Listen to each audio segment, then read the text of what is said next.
derde Sondag van Advent in hierdie tyd wat ons opbou na Kersfees en uitsien na die koms van Jesus na die wêreld.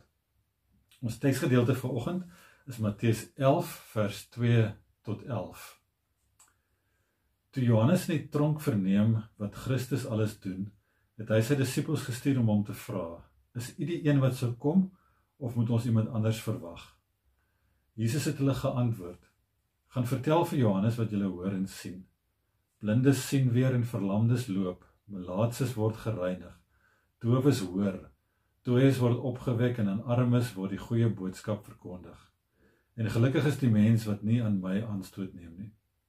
Met hulle vertrek het Jesus begin om met die skare oor Johannes te praat. Maar wat wou julle gaan sien toe julle na die woestyn uitgegaan het? 'n riet wat deur die wind heen en weer geruk word? Maar wat wou julle dan gaan sien? 'n man met deftige klere aan? Kyk, mense met deftige klere woon in konings se paleise. Maar wat wou julle dan gaan sien? 'n profeet? Ja, ek verseker julle, selfs meer as 'n profeet. Hy is die een oor wie geskryf staan: Kyk, ek stuur my boodskapper voor jou uit. Hy sal jou pad voor jou gereed maak. Amen, sê ek vir julle. Onder diegene wat uit vroue gebore is daar niemand groter as Johannes die Doper nie. En tog is die geringste in die koninkryk van die hemele groter as hy. Soms gebeur dit mos nou dat ons uitsien na iets wat moet gebeur of wat ons moet gaan doen, maar dan voldoen dit nie aan ons verwagtinge nie en ons is teleurgesteld in die proses. So het ek en Jalies so 'n maand of 2-3 gelede op 'n date night gegaan.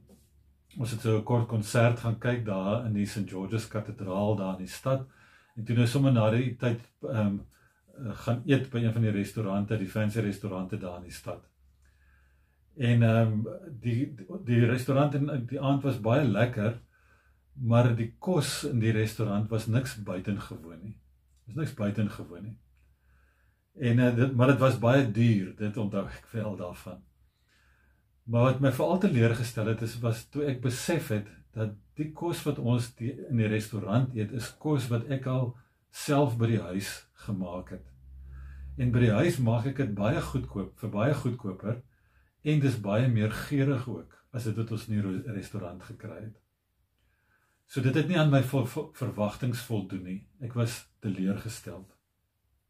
Ek dink dit is hoe Johannes ook gevoel het, toe hy oor Jesus gevra het: Is u die een wat sou kom, of moet ons iemand anders verwag? Ons lees dat Johannes sit in 'n Romeinse tronk. Nou die Romeine was maar wrede heersers. Hulle het regeer met onderdrukking en met geweld en hulle die mense uitgebuit. So hulle het nie gehou van Johannes se boodskap nie. Johannes se boodskap was dat die Messias sou kom om die mense te verlos. En dit was 'n bedreiging vir die Romeine, en dit het gemaak dat hulle hom toe in die tronk gegooi het. Nou Romeinse tronke was nie baie lekker plekke nie. Dit was vuil, dit was oorvol, dit was gewelddadig, en die gevangenes het ook nie kos en klere gekry in die tronk nie.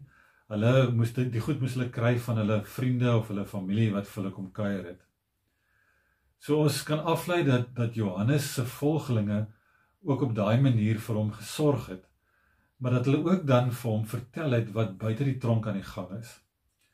So het hy dan ook by sy volgelinge dan toe nou gehoor van alles wat Jesus besig om te doen in die wêreld daar buite die tronk.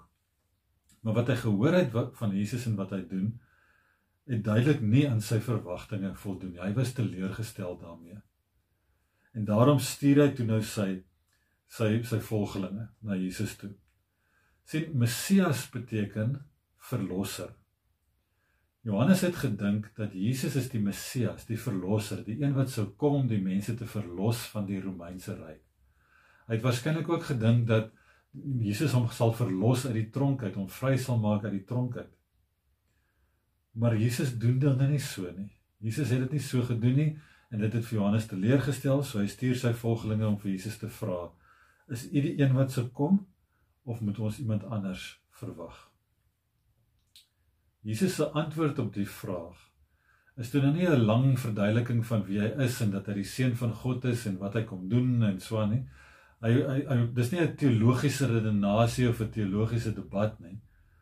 Al wat Jesus eintlik maar net sê vir hierdie volgelinge van Johannes, is dat hulle moet net kyk na wat hy doen. As hulle wil weet wie hy is, dan moet hulle kyk na wat hy doen.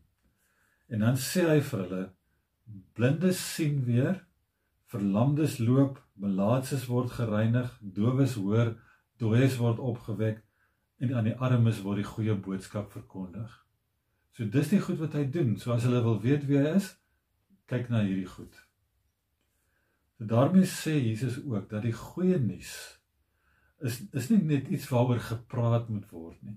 Dis iets wat uitgeleef moet word, wat gedoen moet word. Maar Jesus doen dit op 'n heeltemal anderste tipe manier as wat hulle verwag het. In plaas daarvan dat hy die Romeinse owerhede omverwerp, kom herstel Jesus net gebroke mense. In plaas daarvan dat hy God se oordeel oor hierdie mense afbid, lig hy die mense op wat afgeskryf word deur die samelewing. In plaas daarvan dat hy vir Johannes uit die tronk bevry Jesus mense van die goed wat hulle terughou en onderdruk en hulle seermaak. In plaas daarvan dat hy mense verwerp omdat hulle anders is of arm is of wat ook al, roep hy mense nader en hy gee vir hulle hoop. So Jesus is die Messias, maar hy is nie die Messias wat Johannes verwag het nie. En ek dink dit is op hierdie punt wat hierdie teks ook nou nogal vir ons aanspreek en met ons harte praat. En ons worstel ook maar met 'n Messias wat anders is as wat ons dink en wat nie aan ons verwagtinge altyd voldoen nie. Ek het die week weer 'n aanhaling gelees wat ek in die verlede al gelees het en wat my baie laat dink het. Dit sê, you can safely assume you've created God in your own image when it turns out that God hates all the same people you do. Ek dink ons het 'n sekere idee, sekere prentjie, 'n image geskep van God en van Jesus. En daar is sekere verwagtinge wat saam met hierdie prentjie gaan. En ons doen sekere goed op grond daarvan, ons tree op sekere maniere as gevolg daarvan, ons hanteer mense ook volgens hierdie prentjie, hierdie image wat ons skep van God. Maar wat ons hier by Johannes hoor, is dat God en Jesus anders is as die boksies waarin ons hulle so graag plaas. Dat hulle anders is as hierdie prentjie, hierdie beeld wat ons skep van Jesus en van God.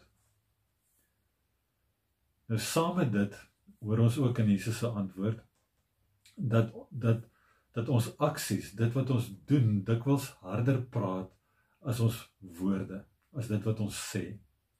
Met ander woorde, ons moet die goeie nuus ook wys met die manier waarop ons lewe leef, waarop ons goeders doen, die manier hoe ons optree elke dag, die manier hoe ons mense hanteer elke dag. Action speaks louder than words. Dis wat ons by Jesus hoor. En dan 'n laaste ding in die teks wat nogal vir my opvallend was, is dat duidelik het Jesus nie omgegee dat Johannes so oor hom gewonder het en hierdie vrae oor hom gevra het nie. Trouwens, ons kan aflei dat Jesus eintlik baie respek gehad het vir Johannes.